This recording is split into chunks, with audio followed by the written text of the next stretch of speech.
ಉತ್ತರ ಕನ್ನಡ ಮತ್ತು ಶಿವಮೊಗ್ಗ ಜಿಲ್ಲೆಯ ಶರಾವತಿ ಕಣಿವೆಯಲ್ಲಿ ಪಂಪ್ಡ್ ಸ್ಟೋರೇಜ್ ಯೋಜನೆಗೆ ರಾಜ್ಯ ಸರ್ಕಾರ ಮುಂದಾಗಿದೆ.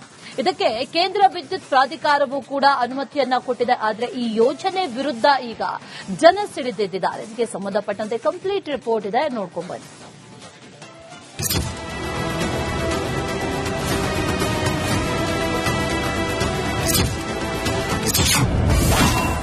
ಶರಾವತಿ ಪಂಪ್ಡ್ ಸ್ಟೋರೇಜ್ಗೆ ವಿರೋಧ, ಸರ್ಕಾರದ ವಿರುದ್ಧ ಸಿಡಿದ ಉತ್ತರ ಕನ್ನಡ ಜನ.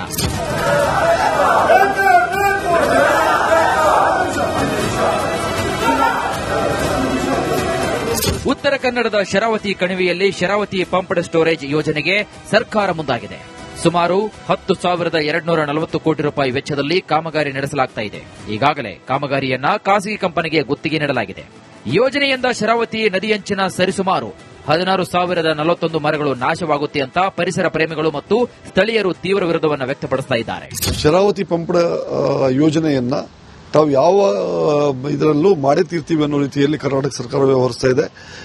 ನಮ್ಮ ರಾಜ್ಯದ ಉಪಮುಖ್ಯಮಂತ್ರಿಗಳಾದ ಡಿ ಕೆ ಶಿವಕುಮಾರ್ ಅವರು ಇತ್ತೀಚೆಗೆ ಕಾರವಾರಕ್ಕೆ ಬಂದಾಗ ತಾನು ಸ್ವಿಟ್ಜರ್ಲೆಂಡ್ ಮತ್ತು ಜರ್ಮನಿಯಲ್ಲಿ ಇಂತಹ ಯೋಜನೆಗಳನ್ನು ನೋಡಿದ್ದೀನಿ, ಅದರಿಂದ ಪರಿಸರಕ್ಕೆ ಏನೂ ಹಾನಿ ಇಲ್ಲ ಅಂತ ನಮ್ಮ ಅಂದ್ರೆ ಇಲ್ಲಿ ಪತ್ರಿಕೆ ಮಾಧ್ಯಮಗಳ ಮುಂದೆ ಹೇಳ್ಕೊಂಡು ಹೋಗಿದ್ದಾರೆ.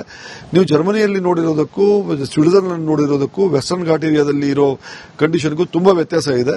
ಜರ್ಮನಿ, ಸ್ವಿಟ್ಜರ್ಲೆಂಡ್ನಲ್ಲಿ ಮತ್ತು ಈ ನಮ್ಮ ಪಶ್ಚಿಮ ಘಟ್ಟ ಪ್ರದೇಶದಲ್ಲಿ ಎಂತ ಒಂದು ಪರಿಸರದ ಭಿನ್ನತೆ ಇದೆ ಅನ್ನೋದನ್ನು ತಾವು ದಯವಿಟ್ಟು ಅರ್ಥ ಮಾಡ್ಕೋಬೇಕು. ಇತ್ತೀಚೆಗೆ ಉತ್ತರ ಕನ್ನಡಕ್ಕೆ ಡಿಸಿಎಂ ಡಿಕೆ ಶಿವಕುಮಾರ್ ಭೇಟಿ ನೀಡಿದ್ರು. ಈ ಯೋಜನೆಯಿಂದ ಪರಿಸರಕ್ಕೆ ಯಾವುದೇ ಹಾನಿಯಾಗಲ್ಲ, ವಿರೋಧ ಮಾಡೋರು ಮಾಡ್ತಾರೆ, ಅಭಿವೃದ್ಧಿ ನಿಲ್ಲಿಸೋಕೆ ಆಗಲ್ಲ ಅಂತ ಕಡ್ಡಿ ಮುರಿದಂಗೆ ಹೇಳಿಬಿಟ್ಟಿದ್ದಾರೆ. ಹಿಂದೆ ಪವರ್ ಮಿನಿಸ್ಟರ್ ಆಗಿದ್ದೆ, ನಾನು ಹೋಗಿ ನೋಡ್ಕೊಂಡು ಬಂದಿದ್ದೀನಿ. ಎಲ್ಲಿ ನೋಡಿದ್ದೀನಿ ನಾನು ಜರ್ಮನಿಗೂ ಸ್ವಿಟ್ಜರ್ಲೆಂಡ್ ಮಧ್ಯದಲ್ಲಿ ಹೋಗಿ ನೋಡ್ಕೊಂಡು ಬಂದಿದ್ದೀನಿ. ಶರಾವತಿ ಪಂಪ್ ಸ್ಟೋರ್ ಇಂದ ಯಾರಿಗೂ ಏನು ತೊಂದರೆ ಆಗಲಿಲ್ಲ. ಜಸ್ಟ್ ಒಂದು 100-200 ಎಕರೆಯಲ್ಲಿ ಒಂದು ಸ್ಟೋರೇಜ್ ಪಾಯಿಂಟ್ ಮಾಡ್ತಾರೆ ಅಷ್ಟೇ. ಸ್ಟೋರೇಜ್ ಪಾಯಿಂಟ್ ಮಾಡಿ ವಾಪಸ್ ನೀರನ್ನ ಅಲ್ಲಿಗೆ ಪಂಪ್ ಮಾಡ್ತಾರೆ. ಪಂಪ್ ಮಾಡೋದು ಬಹಳ ಸರಳತೆಯಿಂದ ಇಡೀ ಶರಾವತಿ ಇಂದ ಎಷ್ಟು ನಮಗೆ ಉತ್ಪನ್ನ ಆಗ್ತಾ ಇದೆಯೋ ಅಷ್ಟಾರು ಅದು ಸ್ವಲ್ಪ ಕಡಿಮೆ ಆಗ್ಬೋದು, ಅದೇ ದರದಲ್ಲಿ ಇನ್ನ ಸ್ವಲ್ಪ ಜಾಸ್ತಿ ಆಗ್ಬೋದು ಅಷ್ಟೇ. ಡಿಕೆ ಶಿವಕುಮಾರ್ ಹೇಳಿಕೆಯಿಂದ ಉತ್ತರ ಕನ್ನಡ, ಶಿವಮೊಗ್ಗ ಜಿಲ್ಲೆಯ ಜನರು ರೊಚ್ಚಿಗೆದ್ದಿದ್ದಾರೆ.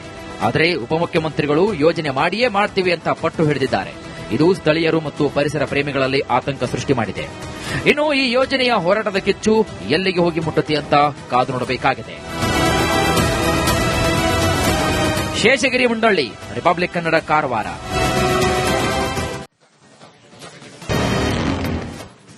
ಉತ್ತರ ಕನ್ನಡ ಮತ್ತು ಶಿವಮೊಗ್ಗ ಜಿಲ್ಲೆಯ ಶರಾವತಿ ಕಣಿವೆಯಲ್ಲಿ ಪಂಪ್ಡ್ ಸ್ಟೋರೇಜ್ ಯೋಜನೆಗೆ ರಾಜ್ಯ ಸರ್ಕಾರ ಮುಂದಾಗಿದೆ. ಇದಕ್ಕೆ ಕೇಂದ್ರ ವಿದ್ಯುತ್ ಪ್ರಾಧಿಕಾರವೂ ಕೂಡ ಅನುಮತಿಯನ್ನ ಕೊಟ್ಟಿದೆ. ಆದರೆ ಈ ಯೋಜನೆ ವಿರುದ್ಧ ಈಗ ಜನ ಸಿಡಿದೆದ್ದಿದ್ದಾರೆ. ಇದಕ್ಕೆ ಸಂಬಂಧಪಟ್ಟಂತೆ ಕಂಪ್ಲೀಟ್ ರಿಪೋರ್ಟ್ ಇದೆ, ನೋಡ್ಕೊಂಡು ಬನ್ನಿ.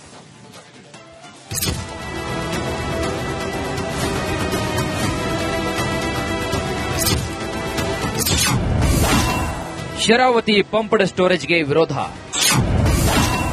ಸರ್ಕಾರದ ವಿರುದ್ಧ ಸಿಡಿದ ಉತ್ತರ ಕನ್ನಡ ಜನ.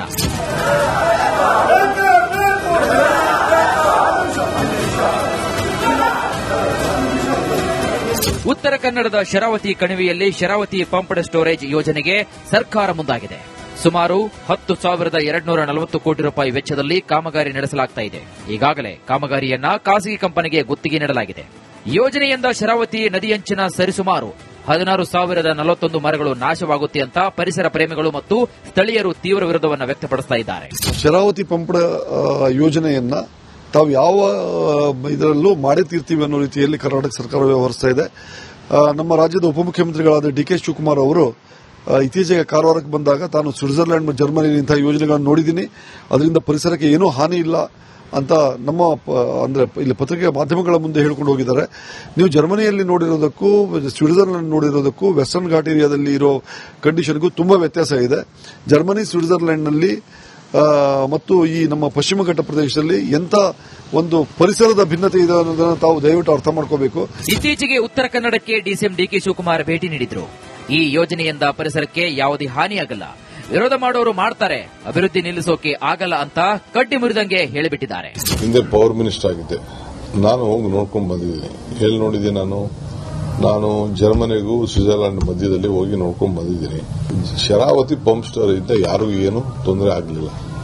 ಜಸ್ಟ್ ಒಂದು 100-200 ಎಕರೆಯಲ್ಲಿ ಒಂದು ಸ್ಟೋರೇಜ್ ಪಾಯಿಂಟ್ ಮಾಡ್ತಾರೆ ಅಷ್ಟೇ. ಸ್ಟೋರೇಜ್ ಪಾಯಿಂಟ್ ಮಾಡಿ ವಾಪಸ್ ನೀರನ್ನ ಅಲ್ಲಿಗೆ ಪಂಪ್ ಮಾಡ್ತಾರೆ.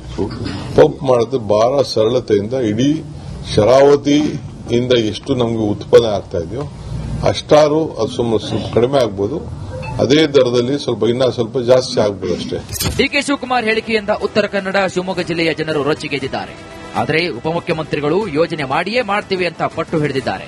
ಇದು ಸ್ಥಳೀಯರು ಮತ್ತು ಪರಿಸರ ಪ್ರೇಮಿಗಳಲ್ಲಿ ಆತಂಕ ಸೃಷ್ಟಿ ಮಾಡಿದೆ. ಇನ್ನು ಈ ಯೋಜನೆಯ ಹೋರಾಟದ ಕಿಚ್ಚು ಎಲ್ಲಿಗೆ ಹೋಗಿ ಮುಟ್ಟುತ್ತೆ ಅಂತ ಕಾದು ನೋಡಬೇಕಾಗಿದೆ. ಶೇಷಗಿರಿ ಮುಂಡಳ್ಳಿ, ರಿಪಬ್ಲಿಕ್ ಕನ್ನಡ, ಕಾರವಾರ.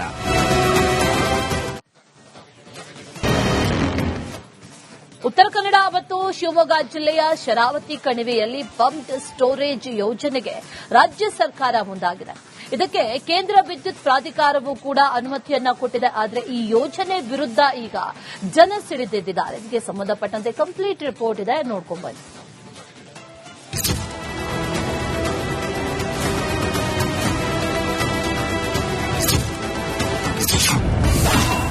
ಶರಾವತಿ ಪಂಪ್ಡ್ ಸ್ಟೋರೇಜ್ಗೆ ವಿರೋಧ. ಸರ್ಕಾರದ ವಿರುದ್ಧ ಸಿಡಿದ ಉತ್ತರ ಕನ್ನಡ ಜನ.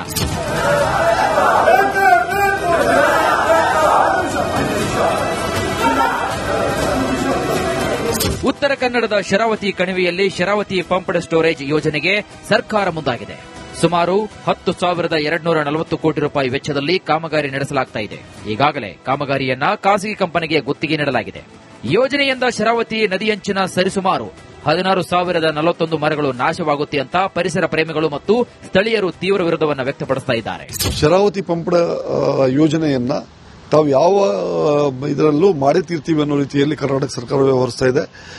ನಮ್ಮ ರಾಜ್ಯದ ಉಪಮುಖ್ಯಮಂತ್ರಿಗಳಾದ ಡಿಕೆ ಶಿವಕುಮಾರ್ ಅವರು ಇತ್ತೀಚೆಗೆ ಕಾರವಾರಕ್ಕೆ ಬಂದಾಗ ತಾನು ಸ್ವಿಟ್ಜರ್ಲೆಂಡ್ ಮತ್ತು ಜರ್ಮನಿಯಲ್ಲಿ ಇಂತಹ ಯೋಜನೆಗಳನ್ನು ನೋಡಿದ್ದೀನಿ, ಅದರಿಂದ ಪರಿಸರಕ್ಕೆ ಏನೂ ಹಾನಿ ಇಲ್ಲ ಅಂತ ನಮ್ಮ ಅಂದ್ರೆ ಇಲ್ಲಿ ಪತ್ರಿಕೆ ಮಾಧ್ಯಮಗಳ ಮುಂದೆ ಹೇಳ್ಕೊಂಡು ಹೋಗಿದ್ದಾರೆ.